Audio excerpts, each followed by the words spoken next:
역대하 35장 7절부터 9절까지의 말씀과 16절부터 25절까지의 말씀 두 군데를 제가 읽고 말씀 나누도록 하겠습니다. 35장 7절입니다.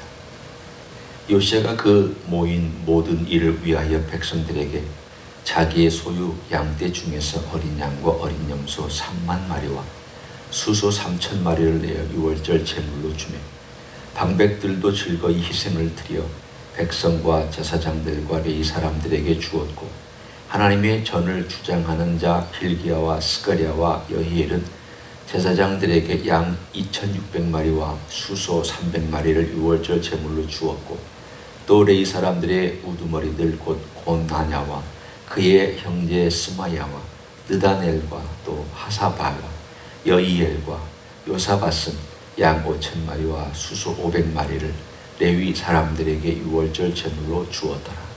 16절입니다. 이와 같이 당일에 여호와를 섬길 일이 다 준비되매 요시야 왕의 명령대로 유월절을 지키며 번제를 여호와의 제단에 드렸으며, 그때에 모인 이스라엘 자손이 유월절을 지키고 이어서 무교절을 7일 동안 지켰으니, 선지자 사무엘 이후로 이스라엘 가운데서 유월절을 이같이 지키지 못하였고, 이스라엘 모든 왕들도 요시아가 제사장들과 레위 사람들과 모인 온 유다와 이스라엘 무리와 예루살렘 주민과 함께 지킨 것처럼은 유월절을 지키지 못하였더라. 요시아가 왕에 있은 지 18째 해에 이 유월절을 지켰더라. 이 모든 일 후 곧 요시아가 성전을 정돈하기를 마친 후에 애굽 왕 느고가 유브라데 강가에 갈그미스를 치러 올라왔으므로 요시아가 나가서 방비하였더니, 느고가 요시아에게 사슴을 보내어 이르되, 유다 왕이여, 내가 그대와 무슨 관계가 있느냐? 내가 오늘 그대를 치려는 것이 아니요 나와 더불어 싸우는 족속을 치려는 것이라. 하나님이 나에게 명령하사 속히 하라 하셨은즉 하나님이 나와 함께 계시니 그대는 하나님을 거스르지 말라. 그대를 멸하실까 하노라 하나, 요시아가 몸을 돌이켜 떠나기를 싫어하고 오히려 변장하고 그와 싸우고자 하여 하나님의 입에서 나온 느고의 말을 듣지 아니하고 무기또 골짜기에 이르러 싸울 때에 활 쏘는 자가 요시아 왕을 쏜지라. 왕이 그의 신하들에게 이르되, 내가 중상을 입었으니 나를 도와 나가게 하라. 그 부하들이 그를 병거에서 내리게 하고 그의 버금 병거에 태워 예루살렘에 이른 후에 그가 죽으니, 그의 조상들이 묘실에 장사되니라. 온 유다와 예루살렘 사람들이 요시아를 슬퍼하고 예레미야는 그를 위하여 애가를 지었으며, 모든 노래하는 남자들과 여자들은 요시아를 슬피 노래하니 이스라엘의 규례가 되어 오늘까지 이르렀으며 그 가사는 애가 중에 기록되었더라. 아멘.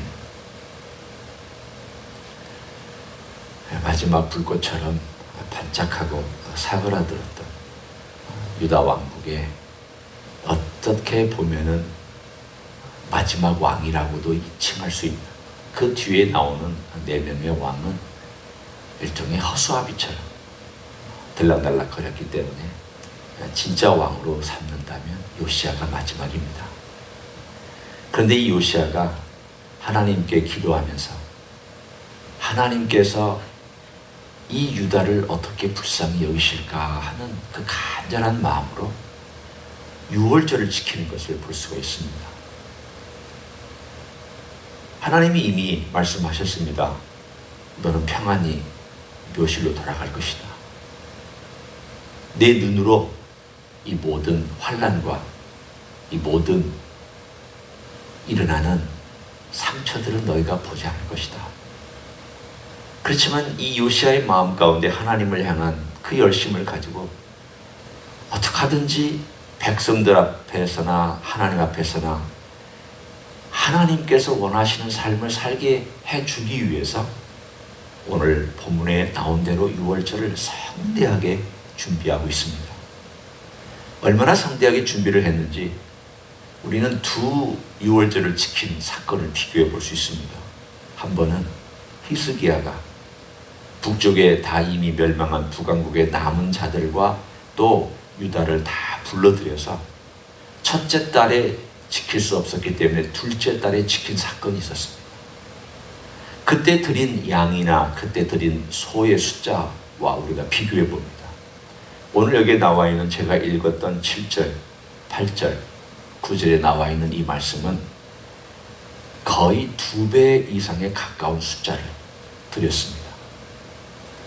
그러니까 이스라엘 역사 가운데 한 번도 이렇게 거대하고 성대하게 유월절을 지킨 적이 없다라고 하는 메시지가 18절에 기록이 되어 있습니다. 히스기야 때는 이런 표현이 나옵니다. 다윗과 사무엘 이후로 이렇게 큰 기쁨이 없었더라 라는 표현이 나오는데, 오늘 18절에는 선지자 사무엘 이후로 이스라엘 가운데 유월절을 이같이 지키지 못하였다. 그러니까 거슬러 올라가서 다윗과 솔로몬보다 더 훨씬 더 조금 더 거슬러 올라가서 사무엘 이후로, 그전에는 그렇게 상대하게 지킨 적이 있었던 걸로 우리가 추정할 수 있습니다. 이렇게 지키지 못했다. 우리가 지금 이 장면을 보면서 느끼는 것은 한편으로는 요시아가 가지고 있는 몸부림, 정말 그 이스라엘 역사의 한가운데에서 멸망해가는 유다의 그 마지막을 붙잡고 몸부림치고 있는 경건한 왕의 하나님 아버지 앞에 하나님께서 정말 마음을 좀 바꾸실까?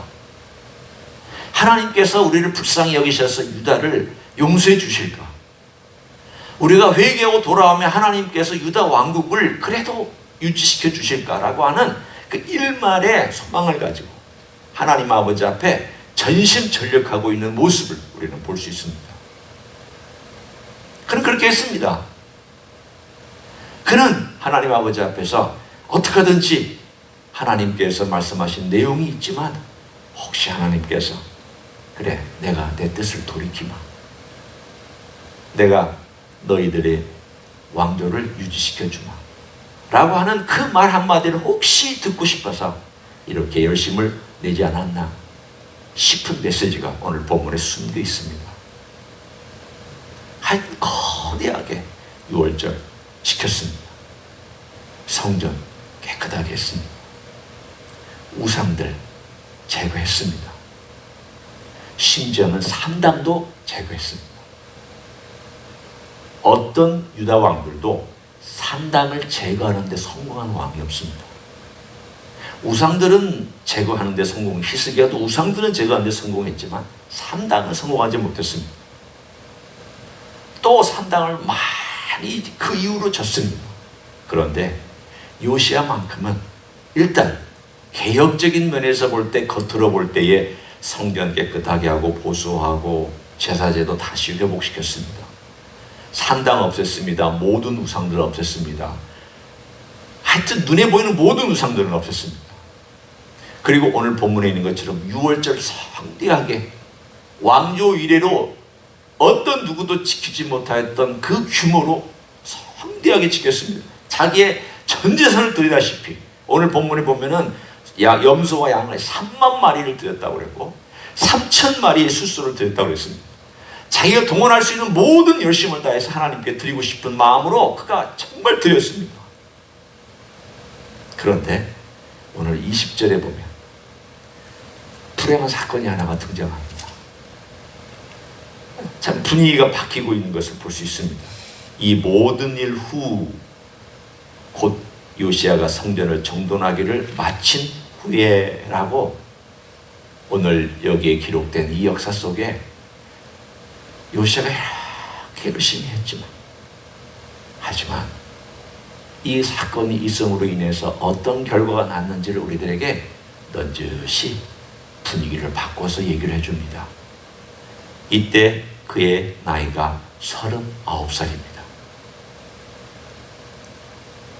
8세의 왕위에 올라서 31년을 하나님 아버지 앞에서 경건하게 지내고 백성들을 하나님께로 돌이키기 위해서 엄청 애쓴 31년이 지난 나이 39에 갑자기 애굽에 있는 느고가 전쟁을 치르려고 저 지금 시리아의 북쪽에 있는 유브라데스 강가 쪽으로 군대를 이끌고 올라가고 있었습니다.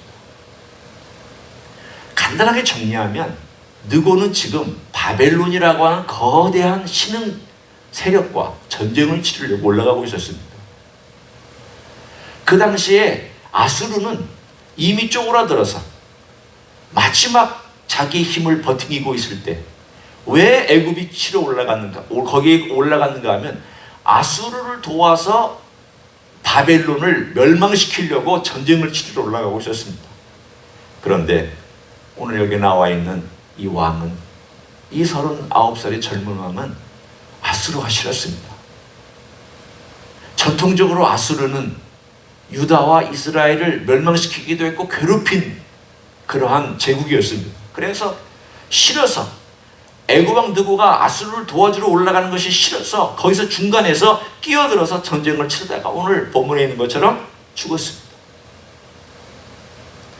느고가 나도하고 싸우기 싫다.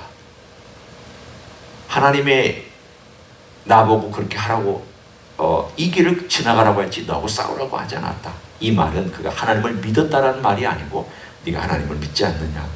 내가 믿기는 너의 하나님이 나와 너와 싸우는 걸 원치 않는 걸 내가 안다. 그러니 너 나한테 건드리지 마라. 나는 너를 건드리려고 하는 게 아니라 나는 바벨론하고 싸우러 올라가는 것이다. 그런데도 불구하고 그가 고집을 피워서 싸우다가 결국 죽습니다. 오늘 이야기는 우리들에게 요시야가 참 바보스러웠군요. 왜 이렇게 고집스럽게 하다가 죽었습니까? 그것만 보시면 안 됩니다. 우리는 바로 34장에 하나님께서 주셨던 말씀을 봐야 됩니다. 하나님께서 이렇게 말씀하셨습니다. 다시 전정의 34장 28절에 보면 이렇게 하나님께서 말씀해 주셨습니다. 그러므로 내가 네게 너의 조상들에게 돌아가서 평안히 묘실로 들어가게 하리. 내가 이곳과 이 주민에게 내리는 모든 재앙을 네가 눈으로 보지 못하리라 하셨느니라. 비록 그는 전쟁에서 화살을 맞고 중상을 입고 예루살렘에 와서 죽고 그 묘실에 들어가는 이 과정이 우리가 볼 때는 왜 이게 평안히 들어가는 겁니까? 평안히 들어가려면 나이가 80, 90쯤 되어서 자기 수명 다 하고 평안히 가는 걸 평안히 간다라고 우리는 정의합니다. 그렇지 않습니다. 하나님께서 어떨 때는 빨리 데려가시는 것도 평안히 데려가시는 것일 수 있습니다. 우리는 꼭 늙어서 나이가 많아서 90, 100세를 살고 자기 수명을 다 하고 죽은 것만 평안히 죽었다라고 얘기하지만 하나님은 꼭 그렇게 말씀하시지 않습니다. 오늘 하나님께서 어떤 역사를 이루어 가실 때 필요하면 하나님 데려가실 수 있습니다. 그것이 오늘 본문에는 인간의 고집스러움의 한 표현을 통하여서 그 일이 이루어졌지만, 그러나 이 일이 이루어진 모든 배경 속에는 하나님께서 요시야를 데려가기 위한 과정 속에서 그 사람의 가지고 있는 기질과 그 사람의 가지고 있는 연약함도 사용하셨습니다. 이거 쓰셔서 그 데려가셨습니다. 요시야야, 너는 내가 데려가겠다. 왜냐하면 내가 너에게 이 유다 민족에게 장차 내릴 심판의 그 참혹함에 대하여 네 눈으로 안 보게 내가 해주겠다. 너는 나를 향한 열심히 있었고 네가 나를 향하여 붙잡았기 때문에 내가 너로 인해서 유다를 멸망시키지 않고 지금까지 버티게 해준 것이다. 맞습니다. 하나님의 사람이 그 역사의 마지막을 붙잡고 안간힘을 쓰고 있었고 안간힘을 하면서 기도하고 애쓰고 유월절을 지키려고 백성들 앞에서 수고하고 땀 흘리며 모든 것을 내놓을 정도로 그가 했던 이것 때문에 하나님의 남은 자들이 준비될 시간을 벌었던 것입니다. 만약 요시야가 없었더라면 하나님 바로 멸망시킬 수 있었습니다. 그러나 그 기간을 하나님께서 요시야를 통하 연장함으로 그 사이에 태어난 사람, 그 사이에 경건한 사람, 에레미야 같은 사람, 또 수많은 에스겔 같은 사람, 다니엘과 사드락과 아벳느고 같은 사람, 이런 사람들이 이 시대에 길러졌습니다. 만약 요시야가 없었더라면 다니엘 없습니다. 다니엘이 605년 이 요시야 왕이 죽은 지 딱 4년 후에 포로로 잡혀갑니다. 막 4년 옵니다. 4년에 포로 잡혀가는데 이 다니엘이 그때 나이가 13, 4세, 많아야 15세입니다. 그러면 그 나이를 빼면은 그가 10살, 11살 때 요시야가 죽었습니다. 그러면 이 10살의 10년이라는 기간, 13, 4년의 기간을 그가 쭉 성장해 오면서 누구의 영향을 받고 누구로부터 하나님을 배웠고 누구에 의해서 그가 하나님께 나아가는 경건한 결심하며 살아가는 법을 배웠느냐? 요시야 왕이 다 사실은 길러낸 사람들입니다. 요시야 왕이 영향력 아래 있던 사람들입니다. 이들이 바벨론에 잡혀갔을 때도 뜻을 정하였다고 되어 있습니다.